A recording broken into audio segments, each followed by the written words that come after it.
जय हिंद मेरे प्यारे साथियों, स्वागत है आप सभी का हमारे इस YouTube channel open study area पर। शाम के 8 बज चुके हैं और ये समय है बिहार लाइब्रेरियन भर्ती स्टेट जो है एलईटी के क्वेश्चनों को देखने का। यदि आप हमारे चैनल पर नए आ रहे होंगे तो चैनल को सब्सक्राइब कर लीजिएगा। दोस्तों, आज के इस सेशन में जो है हम लाइब्रेरियन साइंस के यूनिट नंबर 2 के मस्ट इंपॉर्टेंट एमसीक्यू देखने जा रहे हैं, जिसमें हम लोग पुस्तकालय वर्गीकरण की आवश्यकता, उद्देश्य एवं कार्य, ज्ञान एवं पुस्तक वर्गीकरण और उसके बाद अंकन पद्धति, वर्गीकरण के तत्व और वर्गीकरण की विभिन्न प्रजातियां, पुस्तकालय वर्गीकरण के सिद्धांत और पुस्तकालय वर्गीकरण के गुण सूत्र, अभिधारणाएं एवं उनके जो है सीसी एवं डीडीसी के प्रयोगों के बारे में अध्ययन करेंगे।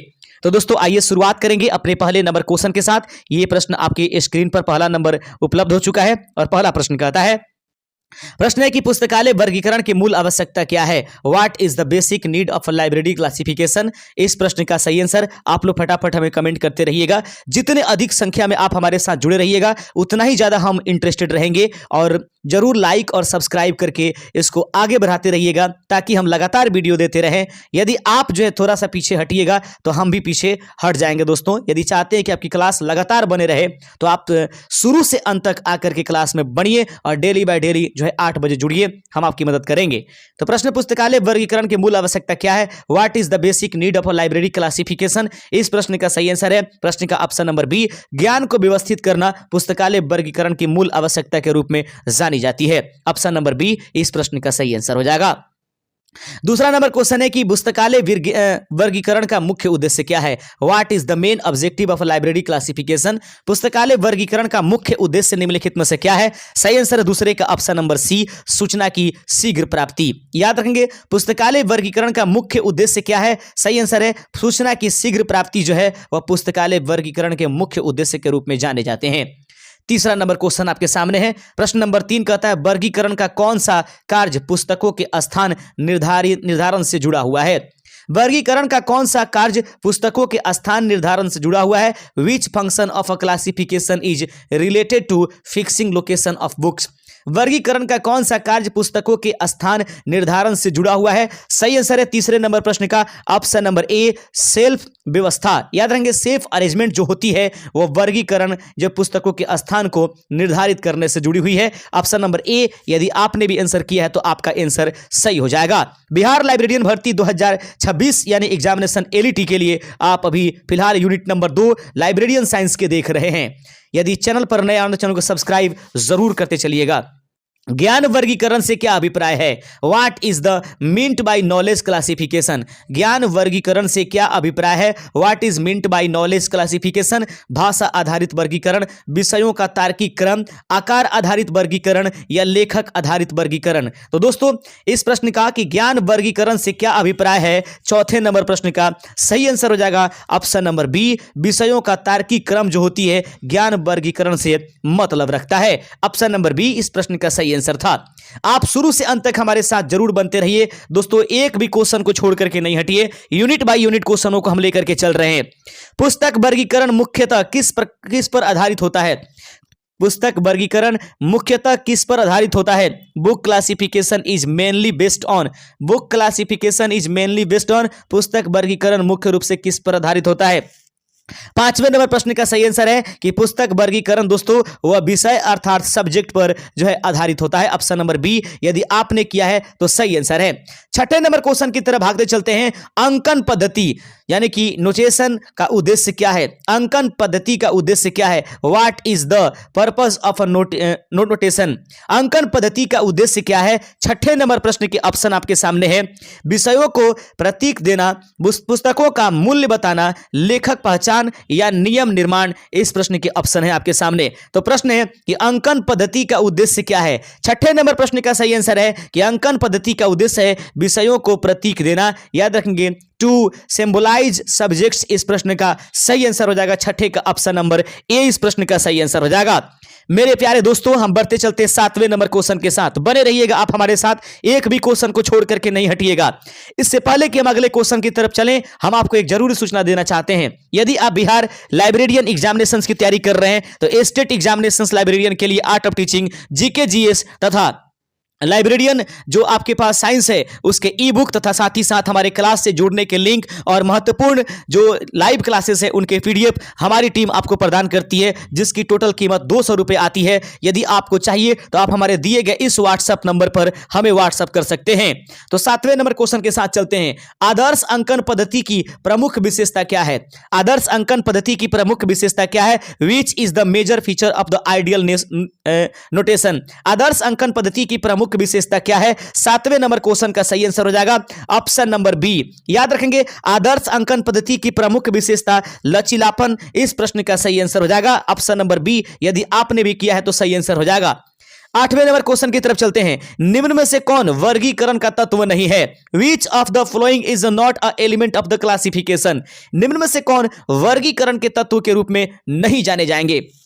तो 8वें नंबर प्रश्न का सही आंसर फटाफट आप लोग कमेंट करते चलिएगा। निम्न में से कौन वर्गीकरण के तत्व नहीं है? तो 8वें नंबर प्रश्न का सही आंसर है दोस्तों कि ऑप्शन नंबर डी, अनुक्रमण जो होती है वह वर्गीकरण के तत्व नहीं है, वरना विषय, योजना और अंकन, सब्जेक्ट, स्कीम और नोटेशन जो है वर्गीकरण के तत्व के रूप में जाने जाते हैं, लेकिन अनुक्रमण, इंडेक्सिंग जो होती है वह वर्गीकरण के तत्व के रूप में नहीं जाने जाएंगे। 9वें नंबर क्वेश्चन देख लीजिएगा। प्रश्न कहता है रंगनाथन के अनुसार वर्गीकरण किस पर आधारित है? According to Ranganathan classification is based on. Ranganathan के अनुसार जो है वर्गीकरण किस पर आधारित है? पुस्तक के रूप पर, पंच मूल श्रेणियों पर, भाषा पर, भूगोल पर। इस प्रश्न का सही आंसर है दोस्तों 9वें नंबर प्रश्न का सही आंसर कमेंट कर दीजिएगा। रंगनाथन के अनुसार वर्गीकरण किस पर आधारित है? पंच मूल श्रेणियां अर्थात 5 फंडामेंटल कैटालॉजीज जो होती है उस पर आधारित है रंगनाथन साहब के अनुसार। 10वें नंबर क्वेश्चन की तरफ हम आ चुके हैं। 10वां नंबर क्वेश्चन को ध्यान से देखिएगा। प्रश्न है PMEST में ई का अर्थ क्या है? PMEST में जो ई है इसका अर्थ निम्नलिखित में से क्या हो जाएगा? 10वें नंबर क्वेश्चन याद रखेंगे। काल यानी घटना अर्थात इवेंट को PMEST में ई के रूप में जाना जाता है। 11वां नंबर प्रश्न है कि सापेक्षता सिद्धांत किससे संबंधित है? प्रश्न बहुत बढ़िया है। Principle of the relativity is related to. सापेक्षता सिद्धांत निम्नलिखित में से किससे संबंधित है? 11वां नंबर प्रश्न आपके स्क्रीन पर है, फटाफट आंसर कमेंट कीजिएगा। Principle of the relativity is related to.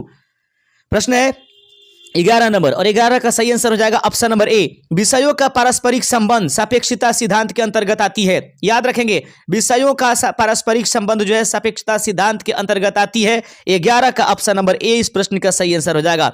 आइए बढ़ते चलते हैं 12वें नंबर क्वेश्चन के साथ। 12वां नंबर प्रश्न है कि कैनोन ऑफ द कंसिस्टेंसी का अर्थ क्या है? कैनोन ऑफ कंसिस्टेंसी का अर्थ निम्नलिखित में से क्या है? Canon of the consistency means इसका अर्थ क्या हो जाएगा? प्रश्न है 12 नंबर प्रश्न का सही आंसर हो जाएगा ऑप्शन नंबर ए, समान नियमों का पालन करना, uniform application of the rules. याद रखेंगे, इस प्रश्न का सही आंसर हो जाएगा 12वें का ऑप्शन नंबर ए इस प्रश्न का सही आंसर है। 13वां नंबर क्वेश्चन देख लीजिएगा। उपसूत्र अर्थात कैनॉन्स किसके के अंतर्गत आते हैं? उपसूत्र अर्थात कैनॉन्स किसके अंतर्गत आएंगे? कैनॉन्स बिलोंग्स टू, याद रखें, अभिधारणा, वर्गीकरण के सिद्धांत, अंकन पद्धति, अनुक्रमण। इस प्रश्न के ऑप्शंस हैं आपके सामने। इस प्रश्न के आंसर आप लोग कमेंट करते चलिए फटाफट। दोस्तों 13वें नंबर प्रश्न का सही आंसर हो जाएगा ऑप्शन नंबर बी, वर्गीकरण के सिद्धांत। उपसूत्र किसके अंतर्गत आते हैं? तो वर्गीकरण के सिद्धांत के अंतर्गत जो है उपसूत्र को लाया जाता है। 13 का ऑप्शन नंबर 20 प्रश्न का सही आंसर हो जाएगा। मेरे प्यारे साथियों 14वां नंबर क्वेश्चन आपके स्क्रीन पर है। प्रश्न कहता है हॉस्पिटलिटी इन अरे का अर्थ क्या होता है? याद रखेंगे, हॉस्पिटलिटी इन अरे का अर्थ निम्नलिखित में से क्या होता है? हॉस्पिटलिटी इन अरे मींस क्या हो जाएगा? 14 नंबर प्रश्न के सही आंसर आप सब कमेंट करते चलिएगा। हॉस्पिटलिटी इज अरे का अर्थ निम्नलिखित में से क्या है? सही आंसर है दोस्तों 14 नंबर का ऑप्शन नंबर सी, नए विषयों को क्रम में जोड़ने की क्षमता। नए विषयों को क्रम में जोड़ने की क्षमता हॉस्पिटलिटी अरे के नाम से जानी जाती है। ऑप्शन नंबर सी इस प्रश्न का सही आंसर हो जाएगा। 15वां नंबर क्वेश्चन आपकी स्क्रीन पर है और 15 नंबर क्वेश्चन कहता है अभिधारणा का संबंध किससे है? अभिधारणा यानी कंसेप्ट का संबंध निम्नलिखित में से किससे है? Concept is related to. अभिधारणा का संबंध निम्नलिखित में से किससे है? प्रश्न है आपके सामने और 15वें नंबर प्रश्न का सही आंसर है कि अभिधारणा का संबंध जो है वो अर्थ अर्थात मीनिंग से है। 15 का ऑप्शन नंबर बी इस प्रश्न का सही आंसर हो जाएगा। 16वां नंबर क्वेश्चन आपके सामने है कि क्लोन क्लासिफिकेशन किस प्रकार की योजना है? क्लोन क्लासिफिकेशन निम्नलिखित में से किस प्रकार की योजना के रूप में जानी जाती है? क्लोन क्लासिफिकेशन इज ए, याद रखेंगे 16 नंबर प्रश्न का सही आंसर हो जाएगा ऑप्शन नंबर ए, याद रखेंगे फेस्टेड योजना। क्लोन क्लासिफिकेशन किस प्रकार की योजना है? तो क्लोन क्लासिफिकेशन फेस्टेड योजना यानी कि फेस्टेड योजना के रूप में यह जानी जाती है। आइए बढ़ते चलते हैं अपने अगले नंबर क्वेश्चन के साथ। 17वां नंबर क्वेश्चन आपके स्क्रीन पर दोस्तों उपलब्ध करा दिया गया है, आप बने रहिएगा हमारे साथ, एक भी क्वेश्चन को छोड़कर नहीं जाइए।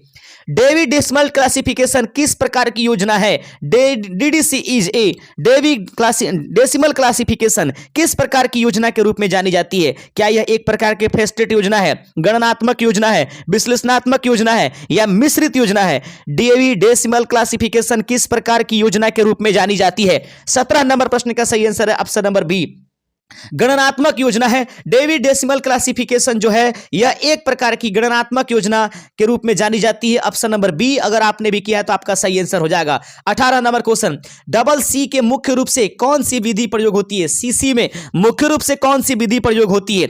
सीसी में मुख्य रूप से कौन सी जो है विधि प्रयोग होती है? Which method is mainly used in CC, CC में मुख्य रूप से कौन सी विधि प्रयोग होती है? 18 नंबर प्रश्न का सही आंसर है ऑप्शन नंबर, अगर आपने भी चुना है बी तो सही आंसर हो जाएगा फैसेट एनालिसिस, फैसेट विश्लेषण जो होती है सीसी के मुख्य रूप से इसमें कौन सी विधि प्रयोग हो जाएगी? फैसेट एनालिसिस इस प्रश्न का सही आंसर हो जाएगा।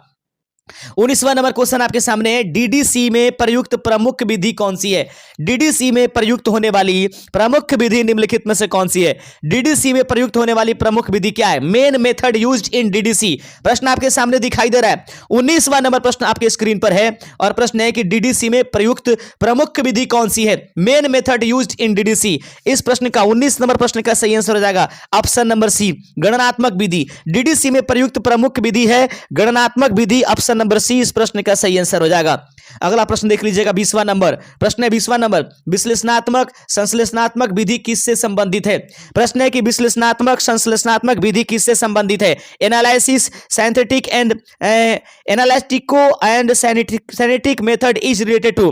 विश्लेषणात्मक संश्लेषणात्मक विधि किससे संबंधित है? 20वें नंबर प्रश्न का सही आंसर कीजिए, फटाफट आंसर करते चलिएगा। 20वें नंबर प्रश्न आपके सामने है कि विश्लेषणात्मक संश्लेषणात्मक विधि किससे संबंधित है? 20वें नंबर प्रश्न का सही आंसर है ऑप्शन नंबर बी, सीसी अर्थात क्लोन क्लासिफिकेशन से संबंधित है।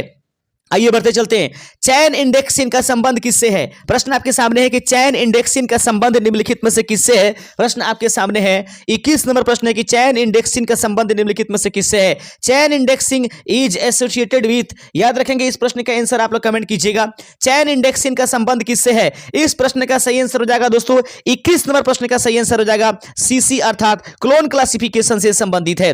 आगे प्रश्न है 22वां नंबर क्वेश्चन आप देख लीजिएगा, हेल्पफुल सीक्वेंस सिद्धांत किससे संबंधित है? हेल्पफुल सीक्वेंस सिद्धांत निम्नलिखित में से किससे संबंधित है? Helpful sequence principle relates to, helpful sequence सिद्धांत किससे संबंधित है? 22 नंबर क्वेश्चन का सही आंसर है ऑप्शन नंबर बी, विषयों का तार्किक क्रम हेल्पफुल सीक्वेंस सिद्धांत से संबंधित है, ऑप्शन नंबर बी। अगर आपने भी चुना है तो आपका भी आंसर सही है।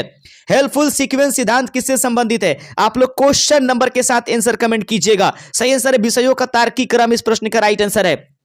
मेरे प्यारे साथियों 23 नंबर क्वेश्चन आपके स्क्रीन पर है, सीसी में अंकन का स्वरूप कैसा होता है? प्रश्न आपके सामने है 23 नंबर, सीसी में अंकन का स्वरूप कैसा होता है? नोटेशन इन सीसी इज, केवल संख्यात्मक होती है, केवल वर्णात्मक होती है, मिश्रित यानी मिक्स्ड होता है, रोमन अंक कि इनमें से क्या होता है? 23 का सही आंसर हो जाएगा ऑप्शन नंबर आपके सामने सी, मिश्रित होती है। सीसी में अंकन का स्वरूप कैसा होता है? तो सीसी में अंकन का जो स्वरूप होता है वह मिश्रित होता है, मिक्स्ड होता है और इसमें प्रयोग करते हैं लेटर को, नंबर्स को और सिंबल को। ऑप्शन नंबर सी इस प्रश्न का सही आंसर है। आइए बढ़ते चलते हैं, 24 नंबर क्वेश्चन आपके स्क्रीन पर है। 24वां नंबर क्वेश्चन आप लोग देख लीजिएगा।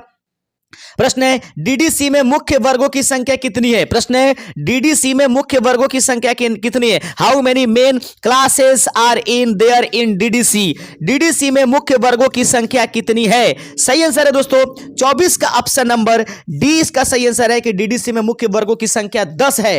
अंतिम नंबर क्वेश्चन आपके लिए, देखते चलिएगा फटाफट इस प्रश्न को देखिएगा। प्रश्न कहता है पुस्तकालय वर्गीकरण का अंतिम लक्ष्य क्या है? पुस्तकालय वर्गीकरण का अंतिम लक्ष्य निम्नलिखित में से क्या है? संग्रह संग्रह बढ़ाना, ज्ञान का प्रभावी उपयोग करना, नियम निर्माण करना, जटिल व्यवस्था करना। इस प्रश्न का आंसर आप लोगों को कमेंट कर देना है। प्रश्न है कि पुस्तकालय वर्गीकरण का अंतिम लक्ष्य क्या है? सही आंसर है कि पुस्तकालय वर्गीकरण का अंतिम लक्ष्य जो होता है 25वें का ऑप्शन नंबर बी, ज्ञान का प्रभावी उपयोग, इफेक्टिव यूज ऑफ नॉलेज, इस प्रश्न का सही आंसर होगा। दोस्तों आपने 25 क्वेश्चनों में कुल कितने सही आंसर किया है? जल्द से जल्द आप लोग हमें कमेंट करके बता दीजिएगा कि 25 में आपके आंसर कितने सही हुए हैं। चैनल को सब्सक्राइब करके अपने दोस्तों में शेयर कीजिएगा। यदि अभी तक आपने तैयारी नहीं किया है बिहार लाइब्रेरियन एलईटी के लिए, स्टेट के लिए, तो आप हमारे दिए गए इस व्हाट्सएप नंबर से जो है लाइब्रेरियन साइंस, जीके, जीएस और जो है आर्ट ऑफ टीचिंग लाइब्रेरियन का और इंपॉर्टेंट लाइव क्लास की पीडीएफ और क्लास से जुड़ने के लिए लिंक आप हमको प्राप्त कर सकते हैं। इसके लिए 200 रुपये आपको जो है चार्ज देना होगा। इसके लिए आप हमारे दिए गए व्हाट्सएप नंबर पर व्हाट्सएप जरूर कर लीजिएगा। शुक्रिया दोस्तों, मिलेंगे अपने नए क्लास के साथ। जय हिंद, जय भारत।